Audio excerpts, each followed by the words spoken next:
आयुरा, अगं आता रडू नकोस. आपण वहिनीशी बोलू ना, निघेल मार्ग काहीतरी. तिला पुन्हा एका हाताने मिठी मारत आयुष म्हणाला. इथून पुढे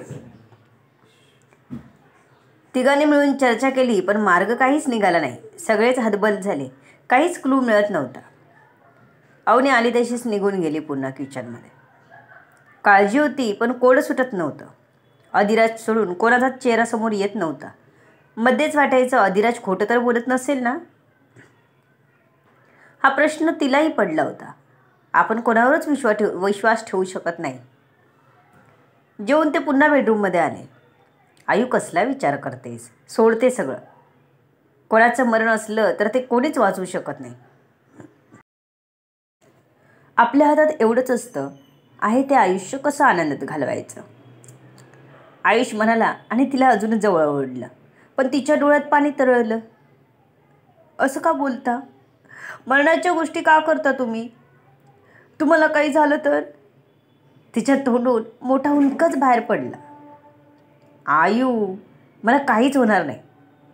तिला तसंच छातीशी घट्ट धरून तो म्हणाला. त्याला खरं तर रोमॅन्टिक मूड बनवायचा होता, पण झालं दुसरंच. तिला सांगायचं होतं, आहे आयुष्य कसं आनंदात घालवायचं, म्हणजे एकमेकांच्या मिठीत आणि एकमेकांचं होण्यात. पण हिने तर वेगळाच अर्थ काढला होता.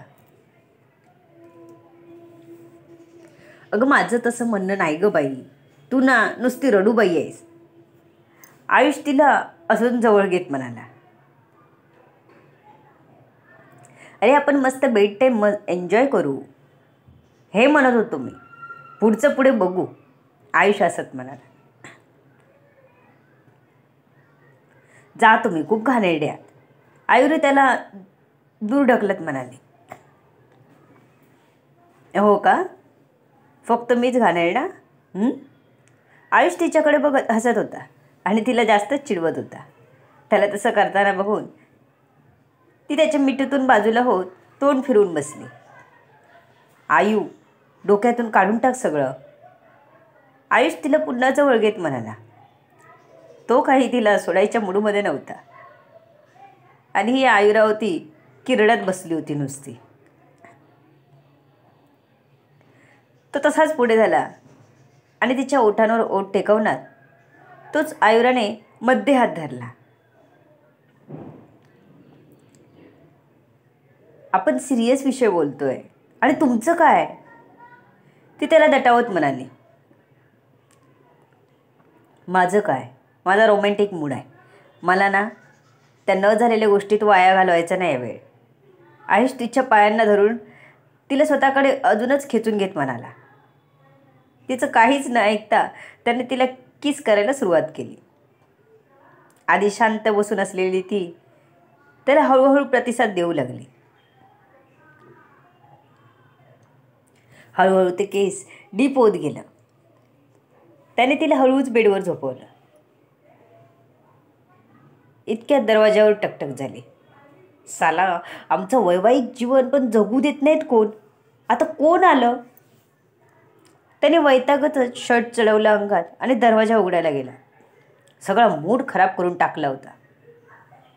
आता पुन्हा त्या रडूबाईला रोमॅन्टिक मूडमध्ये आणताना किती पापड बेलावे लागणार होते. त्याने दरवाजा उघडला तर दरवाजात अवनी होती. भाऊजी, निधीचा फोन आहे. ती आत्ताच घरी येते म्हणते. अवनी एकदम घाबरत म्हणाली. फोन आयुषकडे देत म्हणाली. असं कसं एवढ्या रात्री ती कशी काय निघू शकते? वेडी झाली का ती? आयुष थोडा चिंतेने म्हणाला. निधी, काय झालं? तू इतक्या रात्री का निघाली आहेस? कारण रात्री बाहेर पडणं आणि तेही एवढा लांब येणं तुला जितकं वाटतं तितकं सोपं नाही, आयुष तिला समजावत म्हणाला. आयुष दादा, मी इथे सेफ नाही. तो आरव वरवर चांगला दाखवतो, पण खूप विचित्र आहे. आधी चांगला बोलला माझ्याशी आणि आज मला त्याच्यासोबत एक रात्र येणार का असं विचारत होता. मला इथून तू घेऊन जा लवकर, निधी घाबरतच म्हणाली. कोणाशी बोलतेस निधी? मागून एक पुरुषी आवाज आला. आयुष दादाशी. निधीने घाबरतच त्याला सांगितलं. आरवने तिचं कितीसं ऐकलं की ऐकलंच नाही माहीत नव्हतं. दे मी पण बोलतो म्हणत त्याने सरळ निधीचा फोन काढूनच घेतला. ती थोडी बाहेर येऊन फोनवर बोलत होती तर आरवने कदाचित तिला शोधत आला होता तिथे. आयुष कसा आहेस? आरव बोलला तशा आयुषच्या हाताच्या मुठी घट्ट झाल्या. ए हरामखोर, तुझी हिंमत कशी झाली माझ्या बहिणीला असं विचारायची? तिकडे येऊन तंगडत तोडीन तुझी. माझ्या बहिणीला तू हात जरी लावलास तरी. आयुषने त्याला धमकीच दिली फोनवर. ए तू काय आता उडत येणार आहेस का? मी सोडत नाही निधीला. काय करायचं ते करून घे. ठेव फोन, मला भरपूर कामं आहेत. आरव एकदम मुगरुरीत म्हणाला. इतके दिवस साधेपोळेपणाचा मुखवटा घातला होता त्याने. आता तो सगळा उतरवून ठेवला होता. आरव बोलायला लागला तसं निधीला कळलं हा आरव काही धडाचा नाही. निधीने फोन तसाच सोडला. ती आत आली आणि समोरच टेबलवरचा आत्याचा फोन तिने आपल्याकडे घेतला. त्याचा पासवर्ड तिला माहीत होता आणि पटकन आत आली आणि किचनमधून चाकू घेऊन तिला दिलेल्या रूममध्ये घुसली. दरवाजाला आतून कडी लावून घेतली. खुर्ची घेऊन सगळ्यात वरची कडी घातली. खिडक्या बंद केल्या आणि पोटाशी पाय घेऊन तशीच खाली बसली. रडूच आलं. सेफचा अंगी म्हणून ती इकडे आली होती पण त्या अधिराजपेक्षाही भयंकर होता हा आरव. ती खूप घाबरली होती. आरव, तू खूप चांगला मुलगा आहेस. हे स्वतःच्या बहिणीचीच इज्जत लुटणं किती योग्य? आयुषने आता नमतच घेतलं होतं. आयुषला कळलं आपण लांब आहोत तर तलवार काढून काही उपयोग नाही, तर थोडं त्याला दोजरून घेतलं पाहिजे. आता त्याने निधीने मला सांगितलेलं ऐकलं आहे. मी बॅड बॉय आहे आणि बहीण म्हणशील तर ती मामे बहीण आहे. मी लग्न करेन तिच्याशी. आरव छद्मीपणे हसत म्हणाला. हे ऐकून तर आयुषला राग अनावर झाला होता. वाटतं असंच जावं आणि त्याची मानगुटी पकडावी, पण ह्या क्षणी त्याला थोडं धीराने घ्यावं लागणार होतं. सोलापूरमध्ये अजून तरी त्याच्या ओळखीचं कोणी नव्हतं. या भामट्याशी लग्न आणि तेही माझ्या सख्ख्या बहिणीचं शक्यच नाही. आरव, मी तिला सांगतो ऐक. तिला काहीच करू नकोस. उद्या मी तिला तिथून हलवतो. आयुष राग दाबत बोलत होता. डोक्याला ताण देऊन तिथे कोणी एवढ्या रात्री जाणारा आहे का हे आठवत होता. बाय बाय होनेवाले साले साहेब म्हणत आरवने आयुषचं पुढचं काहीच ऐकून न घेता सरळ कॉल कट केला. एक विचित्र भाव त्याच्या चेहऱ्यावर होते. निधी बेबी, आय एम कमिंग. तो स्वतःशीच पुटपुटत मागे फिरला तर निधी तिथे नव्हती. ही गेली कुठे? तो स्वतःशीच बडबडला. तो आत आला तर समोर त्याची आई उभी होती. काय झालं रे? त्याने आरवला समोरूनच विचारलं. काही नाही, आयुष्य बोलत होतो. एकदम नॉर्मल आवाजात आरव आपल्या आईशी बोलत होता.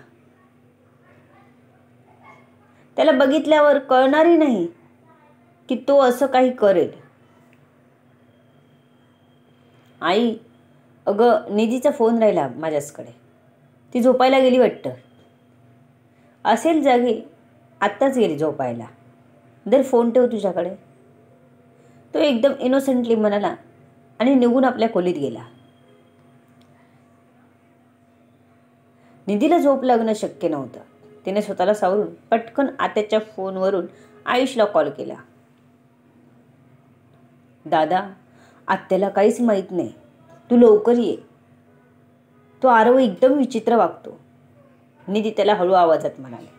ओके, मी निघतो ताबडतोब. तू शांत राहून विचार कर. रूमला आतून लॉक कर व्यवस्थित.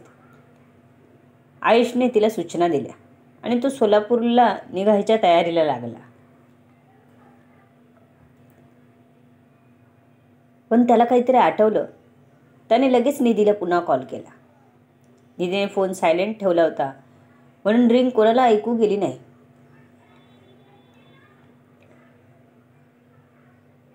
निधीला फोन द्यायला त्याने दरवाजा वाजवला आणि निधीला आवाज दिला. तो आयुषने ऐकला होता. काय गं, कोण आवाज देत आहे? आयुषने विचारलं. आत्या, निधीने हळू आवाजात सांगितलं. निधी, बाहेर आत्याचा आवाज येतोय, तर आज तू तुझ्या रूममध्ये आत्याला बोलाव, आयुषने सांगितलं. त्याला पोहोचायला उशीर होणार होता. 7-8 तासांचा प्रवास. त्यात अजून काहीच तयारी नव्हती. निधी खूप घाबरलेली वाटत होती. त्या आरवची धमकी त्याच्या डोक्याला शॉर्ट करत होती. विक्षिप्त लोक कोणत्याही तऱ्हेला जातात. आरव कसा होता त्याला माहीत होतं. काय करायचं ते कर म्हणाला तो. त्यामुळे निधीची काळजी वाटत होती. तो तिथे पोहोचेपर्यंत ती सुखरूप राहिली पाहिजे, हे एकच डोक्यात होतं त्याच्या. त्याने अर्जंट एका मित्राची 4 व्हीलर घेऊन तो आराध्य, अवनी आणि आयुरा असे 4 जण निघाले. डोक्यात असंख्य विचारांचा काहूर माजला होता. निधीने कॉल झाला तसा दरवाजा उघडला आणि आळस देत आत्याला आवाज दिला. आता काय झालं? तुम्ही मला आवाज देत होता? माझा चुकून डोळा लागला, निधी म्हणाली. अगं, तुझा मोबाईल आरवकडे होता ना, खोलीत जाताना माझ्याकडे देऊन गेला तुला द्यायला. मला म्हणाला तू अजून झोपली नसशील म्हणून तुझा दरवाजा वाजवत होते, आत्याने सांगितलं. निधीने पुढे होऊन आत्याचा हळूच फोन जाग्यावर ठेवून दिला. अगं, पण आरव म्हणत होता की तुझ्या फोनवरून कॉल केलास. आयुषने नको सांगितले ना तुला, नको बोलला होता ना तो, मग कशाला कॉल केलास? आत्याने आठवून विचारलं. नाही आत्या, आयुष दादा बोलला काल माझ्याशी. मला आता कसलाच धोका नाही म्हणून कॉल मग मी माझ्या फोनवरून केला. निधी खरंच खोटं बोलली होती. आत्या, आयुष दादा कदाचित उद्या सकाळीच येईल. त्याचं काम आहे इथे थोडं, मी त्याच्यासोबतच घरी जाईन. मग आत्याला तिने आधीच कल्पना देऊन ठेवली होती आयुषच्या येण्याची. हो का, ठीक आहे. आत्या पुढे आली आणि तिच्या डोक्यावरून प्रेमाने हात फिरवला. आत्या, पण ना मगाशी डोळा लागला ना, तेव्हा मला एक वाईट स्वप्न पडलं. त्यामुळे तू माझ्यासोबत झोपायला येशील? निधीने विचारलं.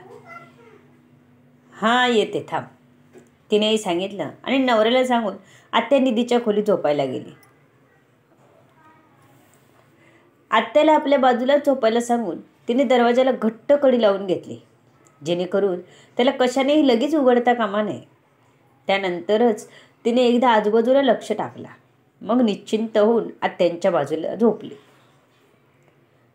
2-2:30च्या दरम्यान अर्ध्या रात्री आरव बाहेर आला. त्याने बघितलं तर सगळं शांत झालं होतं. अगदी श्वासाचेही आवाज आणि पावलांचेही आवाज येत होते. त्याला काहीही करून निधी हवी होती. तो आसुसला होता. आज सगळा इतक्या दिवसांचा लावलेला छान, चांगला, संस्कारी, मन मिळावू असा मुखवटा काढून चुरगळून टाकला होता त्याने. निधी बाजूच्याच रूममध्ये राहत होती तेव्हापासून त्याची सगळी मेहनत या आताच्या दिवसासाठी होती. आत्याला निधी काहीच सांगू शकत नव्हती, कारण संस्कारी बनवून आरव फिरत होता. कोणत्या आईला आपल्या मुलामध्ये खोड दिसे? आरवचं घर तसं चांगलं होतं. त्यांच्या घराची एक सिस्टम होती. कपाटं सगळी भिंतीमध्ये होती आणि आरवने त्याचाच फायदा घेतला होता. निधी कामावर आणि आई बाबा बाहेर गेल्यावर मित्रांच्या मदतीने कपाटातून निधीच्या खोलीत जाण्यासाठी त्याने मार्ग करून ठेवला होता. पण त्याआधी त्याने तिला एकदा शांतपणे विचारलं होतं, अशीच जळत आली तरी हा दरवाजा फायद्याचा आणि नाही आली तरी हा फायद्याचाच दरवाजा. हा विचार करूनच त्याने हे प्लॅनिंग केलं होतं. होईल का सक्सेसफुल त्याचा प्लॅन? निधी करेल का विरोध? आत्याला आपल्या मुलाचा खरा चेहरा येईल का समोर? त्यासाठी तुम्हाला ही कथा पुढे वाचावी लागेल. वाचत राहा, एन्जॉय करत राहा, कमेंट करत राहा. To be continue. सर्व गोष्टी जाणून घेण्यासाठी पुढील येणारे भाग वाचायला आणि ऐकायला विसरू नका. तुमच्या अमूल्य प्रतिसादाची आतुरतेने वाट बघते. लेखिका शब्दवेदी उर्फ संतोषी गजानन राणे पाताळे. धन्यवाद. या कथेला जास्तीत जास्त लोकांपर्यंत पोचवा. लाईक करा, कमेंट करा आणि शेअर करा.